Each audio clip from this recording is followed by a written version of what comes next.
na secteur nyonso soki likambo ekoi o etali nation boyeba comment ya ko gérer yango tala ndenge bo gérer yango mabe na minute oyo hôpital oyo etike nango vide nana kondima nos atonga konata yo fele nani nana kondima kota wana sino congolaise awa aya kozwa traitement fele ata ba opérer au fele ata leki na ngai Pekin Chasa oyo Jatini Ngobila ozelise mbongo ba sala opération hernie na appendicite a ondimo ke kunata nana kondima okende hôpital o lisusu bo gérer ki lisolo mabe ba ministre boko gérer ngo boyete quand même au lieu de moutou, de garder calmement, de alerter la population, tout le monde va tomber. Et bon, on va qui ne peut pas dans ça, lancement, qui ne peut pas dans la commune,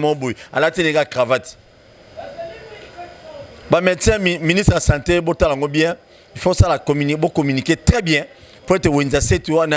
hôpital à 7, sinon congolaise, il va tout zunga là, cause de soins, na personne, na infirmier, na médecin, bazonga. Bon, communiquer ma bé. To lobby to so aloba mabe bo communiquer mabe conséquence na ngoyo na be filmer ba kimi alors to lancer appel na bandeko na biso mususu o bino osala médecine boke no luko musala aéroport ba to mususu ba céder déjà poste merci bon c'est vive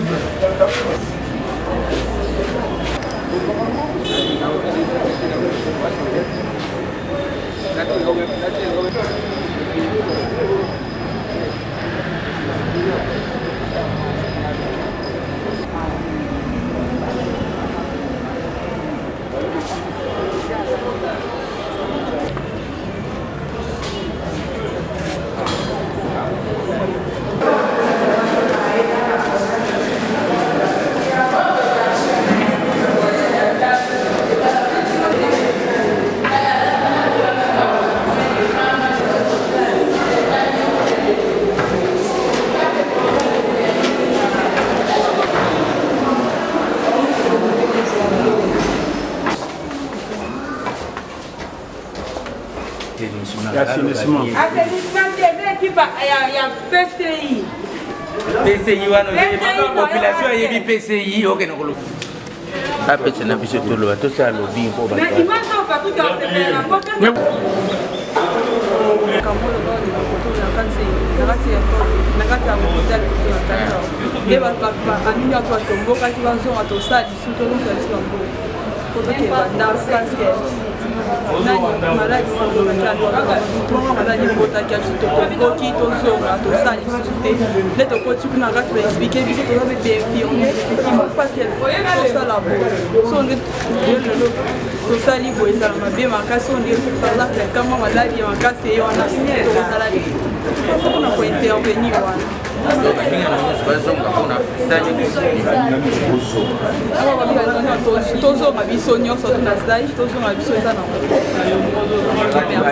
président de l'association des forces vives de la jeunesse Njili. Association Oyo ezali pour le développement ya bana nyonso ya Njili. Yango na tango to yoka ki makambo yo biso nyonso bana Njili motema ebebaki. Yango to lobaki non, il faut tozwa information na voie officielle. Yango na lelo to décida ki to ya komona médecin directeur. Le médecin directeur a yabi biso en tout cas de sepeli mingi nenga ya biso. De sepeli mingi n'esprit na ya collaboration denga solo na biso. To ye a pote bisaba na Njili baka wana eza baka ya suspicion. Eza baka ya suspicion. C'est-à-dire batie bango en quarantaine pour na nini po basala bango sous examen batala po bakoka ko confirmer soki eza malade yango. Yango na tolobi l'état na biso esali musala malamu. Mais toi ça la peut moi muke fier. Ate sali biso passe. Njili tozwa hôpital monene ya référence. Hôpital Oyo eza au même titre que Ngaliem. Hôpital Oyo soko moni ba poni ba ko tchape malade a po batali ndenge accueil ezalaka awa. Ba hôpital Oyo minene Oyo ko kozala na nini accueil. Biso to comité sika batie ba malade wana. To moni bango, to moni na etani batie bango na VIP. Ya hôpital c'est vrai de badetang bayaki ba libéraki moi salle moko ezaki bureau ba chinois mais siko batie bango na VIP bazolia na ba condition ya bien bazolala na ba condition ya bien mais ba isoler bango pona risque ya contamination yango te lobi na bino na moi ba renseignement toujours bon to sali moi ba notation awa ba lobi eloko aliboso ezali tina ngoni ba pesa biso biloko contact direct soko zo sola na bango ozana ofoza de loko au risque que so iwana ekoyi ko soyo ya mibale basengi biso mikolo oyo il faut tomber la kamai ebele parce que malade wana ils ko attaquer na gorge ce qui attaquer na gorge et qui na voie respiratoire eza mabe yango na tango yo somela mai ataku tozwa ka crachat des oakio et qui estomac eza la acide ngako to terre ba ko yo wala mtebe na yo ko yo bien les lois estomac bimisaka acide wana ezo permettre et détruire loko wana ya misatu basengi biso balobi tomela kamayo eza ya moto bato na masango eza ya moto bato balingi komelaka masanga ya bio eza mabe parce que virus wana ezovanda nde na bio yango wana bomoni na poto ezosala ba effet bele parce que kuna bana climat ya bio biso tozali atwa déjà na climat moko ya moto donc ekosala 10 minutes te na mopepe yango wana tosengi na bato ya njili biso association na bino toyaki mpo tozwela bino information incessamment tokoconvoke réunion mpo na tosensibilize bino tokutana tolobela bino nini à long et à large au biso toye ko vivre à l'hôpital ya ba chinois mais sinon danger ndenge toyaki kokanisa wana eza nango te ba malade oyo bazo bela o bazo kima ko ya l'hôpital ba chinois bazonga ko ya l'hôpital ba chinois parce que les dispositifs de sécurité nyonso ezwami donc hôpital na biso ezo sala musala malam personnel nango eza qualifié ba yebi musala na bango bazo sala malam médecin directeur na bango azako bunda butu moyi mais l'état congolais pas yebi azo préparer esika nini akoyi kotia bango pour batwani surtout mais bakoyi pe kozala guérir boyebi ke biso na Congo tozala ba savant bavandi pete po na kolukaka kisi wana ebola nanu tazwa kisi na congolais bongo loko nini ezangi pe po congolais mususu amona pe kisi oyo yango tolobi na bino bana njili bozala calme Anjili tozana nunaka ya épidémie wana te batu oyo tozwika oyo bawiti poto bawiti bisika mususu na biso moko na njili awa mutu moko azala ngo jusqu'à preuve du contraire azate tosengi na bandeko nyonso tout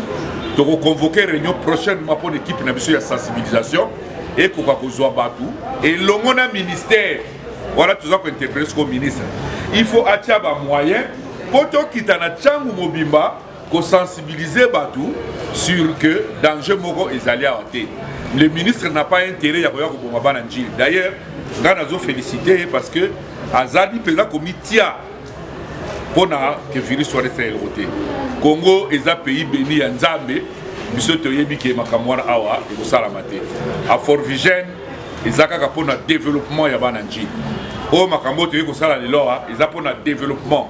Mutu aza na santé malamu te moya bongisa mboka na ye ezate yango wana balasima tokozonga lisusu po topesa bino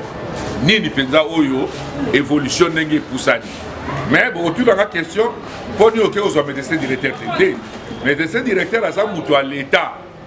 avant aloba il faut azwa autorisation ya bakonzi na ye lokola azwa autorisation bakonzi na ye te d'ailleurs tozwi kaka mwa lisolo moko likolo so bakonzi na ye bapesi ye permission tant biso to grosala ba sensibilisation la kanisa bana pe ko tindela biso bato po bakamba to bazala biso elongo po na sensibilisation po na lelo a Fort Vigène a suki wana to todi bino botondi bana njili nyoso bola muka développement ya njili eza po na biso soko na santé to telemi na sport to telemi na makambo ko teka mapango to telemi njili ekozala toujours makasi et puis bano ba koya sima na biso ba kozala makasi bye bye. Bana nyonso pe population nyonso ya Tchangu bobanga na bino te boyoka biyoka yoka te il faut kuya esika na hôpital eza hôpital na bino basalari bino hôpital ko boya bozwa lobiko maladi o bozoyoka wana ezali pona koloba na ndenge biso batu oyo baminganga o basonyaka maladi wana biso ba biologiste médical tolingi koloba ke maladi wana ezali na mupepe ekoki soki mutu aza na maladi wana po transmettre yo yo moto ozali na maladi te il faut bagouttelette basoyi ya moto wana soki ezwi yo nde ya se maladi ozwi maladi wana mais na mopepe bakosa bino te mopepe kokotransmettre maladi te bato bazoleka bakangi bazolo bato bazoleka bakangi bamatoyi eza lokuta mpe lokuta na mopepe maladi wana ekokozwa ata moto moko te au moins soki bagouttelette soyi moto azoloba moto aza na maladi azoloba ekomeli yo moto oza tout près na ye okozwa maladi mais alors tozo conseiller que batata na bamama tokokomaya kosokola maboko à tout moment soki oleki ata na hôpital te ata libanda ata esika ozali sokola maboko na yo mikolo nyonso na maboko na savon ya poussière problème ya mibale ezali kozala na tout au plus kozala na bukebi soki moto aza na maladi wana okoki kotelema na ye à distance ya 1 mètre soki ozosolo na distance ya mètre okoki na kozwa maladi wana te tosengi batata bamama boya na hôpital ya biso ya hôpital sino congolaise po ete esika wana nde bokozwa lobiko bato bazokima hôpital bozonga baoyo bakimi bozonga biso baminganga bomoni biso tozali tokangi bamaske na bambebu te alors boya tosengi bino kubenga bino tozobenga bino nde na banze na suksi bongo biso ya tia mbote pe ya zone de santé ya njili mobima mbote pe bao baza hors zone de santé na biso Kinshasa mobimba o baya kozwa soin epa na biso tokoloba boye ko biso tolapanda ipona kosala musala kategorie nyonso ya maladi tokoyamba kasi eza maladi na maladi toyebi ndenge nini ya kosala bao nyonso bakimaki bazwi bainformation ya mabe partout non hôpital de Amitié sino congolaise moya kokota eza lisu te information wana ezali ya mabe eza ya lokuta bato bazali na problème ya virus oyo bowuti kolanda eza na personnel qualifié eza mpe bapersonnel ya hôpital te oyo bazosoigne bango eza bato oyo baza déjà formé oyo bayaki na bango mpona koya kosoigne bango baza en écart en isolement biso mpe tozosala mosala na biso comme esengeli tozosala yango donc bato nyonso bakimaki biso tosengi na bino hôpital eza ya bino lelo soki etikali vide toperdre bino bakoluka bazwa matériel nyonso ekende ayer biso nde na tiango tokobima zero alors oyo nyonso azalaki na makanisi wana ya mabe oyo batiaki non hôpital moya kokota eza kuna te eza lokuta eloko tokosenga eza ka mesure d'hygiène soki okomi na porte okomona batie robinet na savon osokola maboko point etre donc tozonga na baactivité biso mpe bapersonnel bakanisi tokimi te moto akosa te toza wana na baposte na biso respectif motu nyonso azosala mosala na ye population ekimaki bamama baza na posa ya kobota bao balandaka cpn bamama bamemaka bana na kilo baoyo baza na baproblème spéciaux baspécialiste na biso balandelaka bozonga boya kocontinue soin na bino ndenge esengeli mpe bokomona résultat nango eloko moko ya mabe eza te toza ndenge tozalaka yango wana tozosenga na bino bozonga bino nyonso oyo tozalaki na prévention contre l'infection en anglais c'est IPC donc infection prévention et autres nous sommes toza wana mpona hygiène ya baloko ya passage nyonso oyo bamaladi na biso place balekelaki na esika bango baza na kati donc on se protège avant ya accéder na kati ya bachambre na bango na bacouloir na bango na batoilette na bango pembeni na bango exemple tala ndenge alati